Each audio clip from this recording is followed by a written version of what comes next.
హెచ్ఆర్సీకి దొంతు రమేష్ విషయంలో మీరు ఫిర్యాదు చేయాల్సిన అవసరం ఎందుకు వచ్చింది? దాని గల కారణాలు ఏంటి? ఇది ఖచ్చితంగా మానవ హక్కుల ఉల్లంఘననే. అయితే జర్నలిస్ట్కి ఒక చట్టము, ఐఏఎస్ అధికారికి ఒక చట్టం ఉంటుంది. ఏంటన్నా చట్టం అందరికీ సమానంగానే ఉంటుంది. అయితే వాస్తవంగా నేను ఏదైతే మానవ హక్కుల ఉల్లంఘన జరుగుతుందో నేను నా చొరవ చూపి నేను ఎన్నో కేసులు ఇంతకుముందు వాళ్ళు కూడా వేయడం జరిగింది. ఇప్పుడు కూడా మా జర్నలిస్టు మిత్రుడు రమేష్ గారి అరెస్టు చట్ట ప్రకారము కరెక్ట్ కాదు. అదేవిధంగా ఏవైతే సెక్షన్స్ ఆఫ్ లా పెట్టినరో అది పూర్తి శాతం ఆయన వ్యక్తిగత స్వేచ్ఛకు, వృత్తి స్వేచ్ఛకు భంగం కలిగించే విధంగా ఉన్నాయి. ఇది అరెస్ట్ చేసే కేసే కాకుంటే రాజకీయ కారణాలతో పోలీస్ వాళ్ళు కూడా రాజకీయ నాయకుల చేతిలో కీలుబొమ్మలుగా మారి జర్నలిస్టులపై ఇట్లా అట్రాసిటీస్ అనేటివి కమిట్ చేస్తున్నారనే విషయాన్ని నేను జాతీయ మానవ హక్కుల కమిషన్ దృష్టికి తీసుకుపోవడం జరిగింది. అయితే దీనిలో ప్రాథమికంగా మీరు చూసుకుంటే సెక్షన్ 75 to 79 అనే కేసులు పెట్టడం జరిగింది బిఎన్ఎస్ యాక్ట్. ఇప్పుడు నా దగ్గర ఎఫ్ఐఆర్ కూడా ఉన్నది. ఇప్పుడు సెక్షన్ 79 ఏంటంటే 75 ఏంటంటే ఇప్పుడు సెక్సువల్ హెరాస్మెంట్ అనేది చెప్తాను. దీనిలో మీరు చూసుకున్నట్టయితే దీనిలో కంప్లైంట్ చేసింది ఎవరు? ఐఏఎస్ల సంఘం సెక్రటరీ కంప్లైంట్ చేసింది. ఎవరు? జేఎస్ రంజన్ గారు కంప్లైంట్ చేయడం జరిగింది. అయితే ఈ సెక్షన్ ఎవరికి వర్తిస్తుంది? ఒక మహిళకు వర్తిస్తుంది. ఒక మహిళకు ఈ సెక్షన్ వర్తిస్తుంది. అంటే మహిళ వ్యక్తిగత స్వేచ్ఛకు భంగం కలిగించే విధంగా కొన్ని వ్యాఖ్యలు చేయడము, అదేవిధంగా అంటే ఒక తప్పుడు దృష్టితో వ్యాఖ్యలు చేయడము, లేకుంటే ఒక తప్పుడు ఫేవర్ అనేది అడగడం ఈ సెక్షన్ ఇట్లా చెప్తుంది.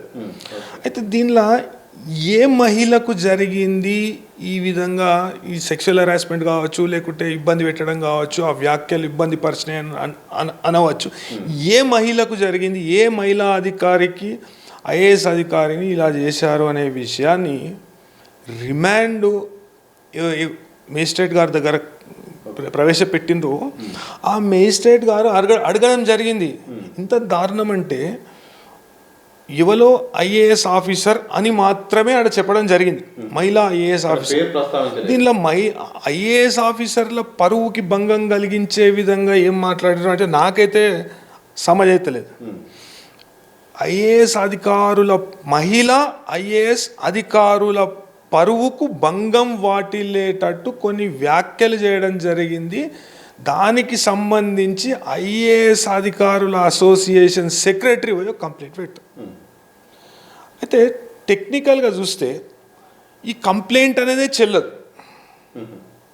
ఇప్పుడు ప్రాథమికంగా ఒక గౌరవానికి భంగం కలిగించే విధంగా ప్రవర్తించిండు అని కేసు పెట్టాలంటే ఎవరైతే భంగపడ్డారో, ఎవరికైతే అనిపించిందో అరే ఈ వ్యాఖ్యలు నన్ను ఉద్దేశించి చేసినవే. గతంలో కూడా ఒక మంత్రి గారు మహిళా మంత్రి గారు తీవ్రమైన వ్యాఖ్యలు చేసిండ్రు. తెలంగాణ సమాజానికి తెలుసు ఆ మంత్రి గారు ఎవరో. తీవ్రమైన వ్యాఖ్యలు చేసిండ్రు. ఆ వ్యాఖ్యల మీద కేసు కట్టరా మరి? అంటే ఒక్కొక్కళ్ళకు ఒక్కొక్క చట్టం ఉంటుందా? చట్టం అందరికీ ఒకటే లెక్క ఉంటుంది కదా. చట్టానికి ఎవరు అతీతులు కాదు కదా. అయితే ఇప్పుడు ఎన్నో విషయాలు ఉన్నాయి. ఐఏఎస్ ఇప్పుడు మీరు చూసుకున్నట్టయితే ఈ ఎఫ్ఐఆర్లో ఇప్పుడు సెక్షన్ 75 ఏంది? సెక్షువల్ హెరాస్మెంట్ అనే కేసు. అయితే సెక్షువల్ హెరాస్మెంట్ అనే కేసు ఇప్పుడు సామూహికంగా ఐఏఎస్ ఆఫీసర్ల పరువుకు అందరికీ భంగం కలిగించింది అనే విషయం చెప్పుకుంటూ ఒక కేసు అనేది, ఒక కంప్లైంట్ అనేది పెట్టడం జరిగింది. ఇప్పుడు సెక్షన్ 75 ఏం చెప్తుంది అంటే సెక్షువల్ హెరాస్మెంట్. అయితే దీనిలో ఏంటంటే ప్రాథమికంగా ఒక వ్యక్తి మ్యాన్ అంటే మొగోడు, a man committing any of the following acts. అయితే ఫిజికల్ అడ్వాన్సెస్ చేయడము, లేకుంటే involving unwelcome sexually explicit overtures అంటే సైగలు చేయడం, అంటే ఆ పర్టిక్యులర్ ఇప్పుడు ఆ భావన వచ్చే లెక్క సైగలు చేయడము, అట్లాంటి అన్నిటినీ అదేవిధంగా ఒక సెక్షువల్ గ్రాటిఫికేషన్, సెక్షువల్ ఫేవర్ అడగడం, అదేవిధంగా నీలి చిత్రాలు చూపెట్టడము, అంటే ఎవరైతే వ్యక్తి ఎవరైతే ఆడామి ఉంటుందో ఆమె అనుమతి లేకుండా నీలి చిత్రాలు అనేది చూపెట్టడము, ఇంకొకటి సెక్షువల్లీ కలర్డ్ రిమార్క్స్ చేయడం, ఇట్లాంటివన్నీ సెక్షన్ 75 కింద వస్తాయి. అదేవిధంగా మీకు ఇప్పుడు సెక్షన్ 75 పెట్టిండ్రు, 78, 79. మీరు 78, 79 ఏం చెప్తాయి? స్టాకింగ్. దీనిలో స్టాకింగ్ ఏడున్నది అంటే స్టాకింగ్ ఏంటంటే ఇప్పుడు ఫాలో అవుతారు చూసారా, సైబర్ స్టాకింగ్ కూడా స్టాకింగే. అయితే దీనిలో సైబర్ స్టాకింగ్ ఈ వార్త ఏమని వచ్చిందంటే, ఒక్క మంత్రి గారు, ఒక సీనియర్ మంత్రి గారికి లేకుంటే సీనియర్ మంత్రి గారే ఒక మహిళా ఐఏఎస్ అధికారి, నేను ఇన్నంత వరకు, నాకు అర్థమైనంత వరకు ఒక ఐఏఎస్ అధికారిని బాగా సతాయిస్తుండ్రు. ఒక సీనియర్ మంత్రి గారు ఇట్లా ఒక ఐఏఎస్ అధికారిని సతాయించిండ్రు, అదే జిల్లాలో పోస్టింగ్ చేయించుకొని వివిధ కారణాల వల్ల అన్నట్టు ఒక వార్త వచ్చింది. అయితే దానిలో సీనియర్ మంత్రి ఎవరో లేకుంటే ఆ ఐఏఎస్ అధికారిని ఎవరో మీడియా ఛానళ్ళలో కూడా వేయలేదు. ఇప్పుడు ప్రాథమికంగా మీడియా ఛానళ్ళ పైన కేసు పెట్టిండ్రు. మీడియా ఛానల్లో ఒక 6-7 మీడియా ఛానళ్ళు, ఒక యూట్యూబ్ ఛానళ్ళు కూడా ఉన్నాయి. దీనిలో ప్రాథమికంగా NTV management of NTV, it's editors, reporters and anchors అట ఉంటుందా? అట్లా ఏంటన్నా కేసు ఉంటుందా? ఇన్పుట్ ఎడిటర్కు దానికి కంటెంట్కు ఏమైనా సంబంధం ఉంటుందా? లేకుంటే యాంకర్కు కంటెంట్కు ఏమైనా సంబంధం ఉంటుందా? అరెస్ట్ అయిన ఇద్దరు రిపోర్టర్లు కూడా ముగ్గురు, ఒక ఇన్పుట్ ఎడిటర్తో పాటు ఒక గాంధీ భవన్ బీట్ చూసుకునే చారి, అలాగే సీఎంఓ బీట్ చూసుకునే సుధీర్ అనే వ్యక్తి, వీళ్ళు వర్కింగ్ జర్నలిస్టులు, ఫీల్డ్లో ఉన్న జర్నలిస్టులు, వాళ్ళకి ఏమైనా సంబంధం ఉంటుందా నిజంగా? ఇట్లా ఉంటే ఇప్పుడు ఎడిటర్ అనే వ్యక్తి, చీఫ్ ఎడిటర్ కావచ్చు, మనం వివిధ రకాలుగా మనం పిలుస్తాం.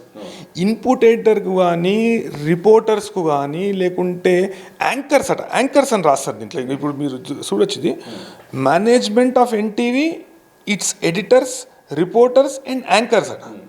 యాంకర్ ఏం చేస్తాడు? ప్రాంప్ట్ చదువుతాడు, ఇచ్చింది చదువుతాడు, ప్రాంప్ట్ చదువుతాడు, లేకుంటే కంటెంట్ రాసుకొని దానిలో కీ పాయింట్స్ రాసుకొని చదువుతాడు.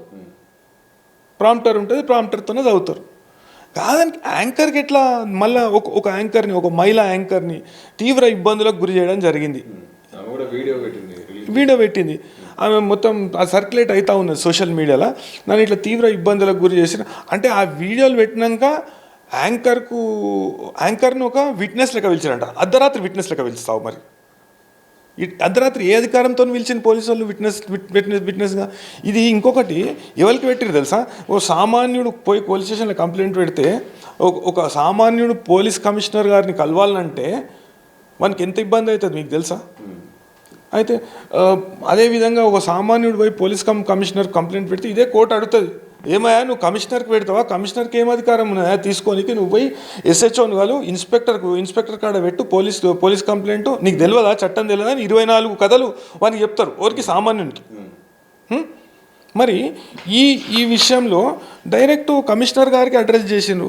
అంటే అంత ప్రాముఖ్యమైన కంప్లైంట్ ఇది. అంత అంటే ఐఏఎస్ అధికారుల పరువు మొత్తం భంగం వాటిల్లుతున్నది, లేకుంటే ఐఏఎస్ వ్యవస్థ అనేది కుప్పకూలిపోతుంది. వాస్తవానికి ఇంతకుముందు రాజమన్నారు కమిటీ రిపోర్ట్లో ఐపీఎస్ వ్యవస్థ అనేది మనకు సూటబుల్ కాదు, మన రాజ్యాంగానికి సూటబుల్ కాదు, దీన్ని మొత్తం నిర్వీర్యం చేసి క్లోజ్ చేయాలి ఐపీఎస్ వ్యవస్థ అనేది రాజమన్నారు కమిటీ రిపోర్ట్లో చెప్పిండ్రు. చదువుని కావాలంటే రాజమన్నారు కమిటీ 1969లో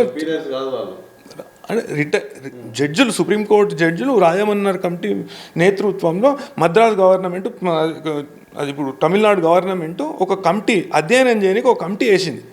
కమిటీ వేసినప్పుడు వాళ్ళు ఏం చెప్పినారంటే, బీసీలను అధ్యయనం చేయడానికి, ఇంకొకటి ఈ వ్యవస్థను అధ్యయనం చేయడానికి, బీసీ రిజర్వేషన్లను అధ్యయనం చేయడానికి పెంచాలనా, పెంచితే ఎట్లా పెంచవచ్చు అని బీసీ రిజర్వేషన్ల కొరకు ఆ కమిటీ రాజమన్నారు కమిటీ అనే కమిటీ ఏర్పాటు చేయడం జరిగింది. దానిలో అంతర్భాగంగా ఈ వ్యవస్థ మనకు సూటబులా కాదా అనే విషయాన్ని కూడా ఆ కమిటీకి అసైన్ చేయడం జరిగింది.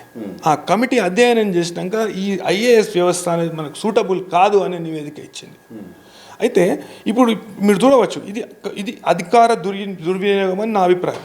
ఎందుకంటే ఇప్పుడు ఐఏఎస్ అధికారి ఎవరిలో అయితే మనోభావాలు దెబ్బతిన్నాయో లేకుంటే వాళ్ళ వ్యక్తిగతంగా వాళ్ళకు ఆ మహిళా అధికారిని ఎవరైతే ఉన్నారో దానిలో కూడా ఇప్పుడు కంప్లైంట్లో కూడా ఎట్లా చెప్తారంటే ఒక మహిళా అధికారిని కలెక్టర్గా పనిచేస్తుంది గత 2 సంవత్సరాలుగా అనే విషయాన్ని దీనిలో చెప్తారు కంప్లైంట్లో.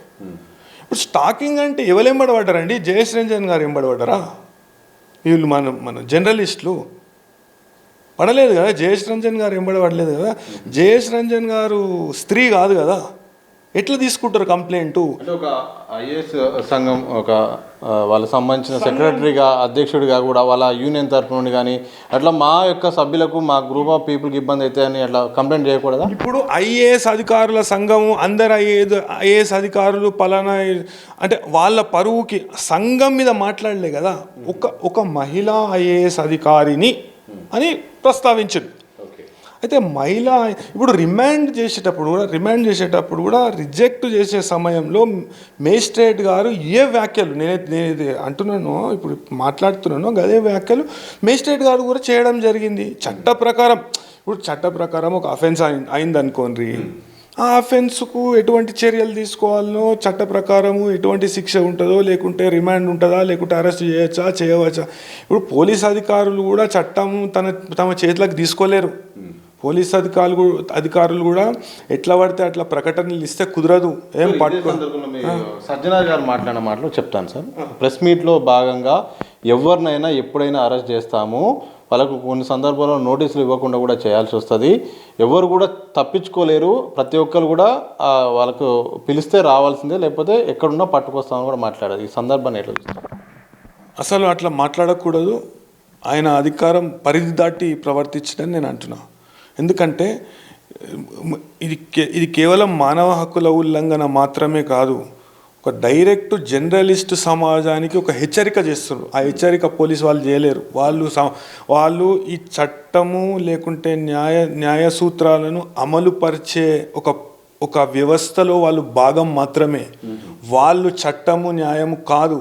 చట్టము న్యాయానికి వాళ్ళు అతీతులు కాదు. చట్టము న్యాయము పైన లేరు. వాళ్ళు చట్టము న్యాయానికి లోబడే ఉన్నారు.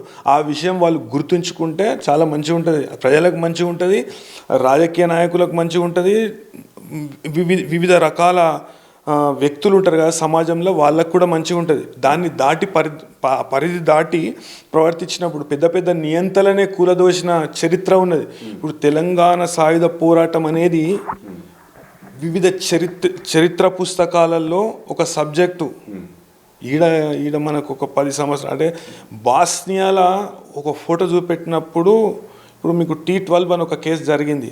ఒక 12 మంది యువకులను తెలంగాణ ఉద్యమంలో అప్పట్లో సాయుధ పోరాటంలో వాళ్ళు పనిచేసిరని డకైట్ కేసులు, ఈ కేసులు, ఆ కేసులు పెట్టి Janardhan Reddy versus state of Hyderabad అనే ఒక కేసు. అప్పుడు నాకు సమయం దొరికితే ఇది ఉంటే నేను దాని గురించి మళ్ళీ చెప్తా. అయితే వాళ్ళను ఉరిదీస్తామని ఉరిశిక్ష వేస్తే ఇదే గవర్నమెంట్ ఉరితీస్తామని ఉరిశిక్ష వేస్తే అంతర్జాతీయ జర్నలిస్టులు కొంతమంది వాళ్ళని ఫోటో తీసుకుపోయి ఆ ఫోటోను అక్కడ ప్రదర్శిస్తే, అంతర్జాతీయ వేదికలలో ప్రదర్శిస్తే డానియల్ ప్రిట్ ఆర్గ్యూ చేయడానికి వచ్చిండు. ఎంతోమంది సామాజిక కార్యకర్తలు, ఎంతోమంది లాయర్స్ వచ్చి వాళ్ళను ఉరిశిక్ష నుండి తప్పించిండ్రు. నిజాం వంగవలసి వచ్చింది, ప్రభుత్వం వంగవలసి వచ్చింది. ఇట్లా నియంతృత్వ ధోరణిలోకి పోయి జర్నలిస్టులను ఇట్లా అక్రమ అరెస్టులు చేసుకుంటూ వాళ్ళని ఇబ్బంది పెడితే న్యాయస్థానాలు కానీ మానవ హక్కుల కమిషన్లు కానీ ఊకోవు.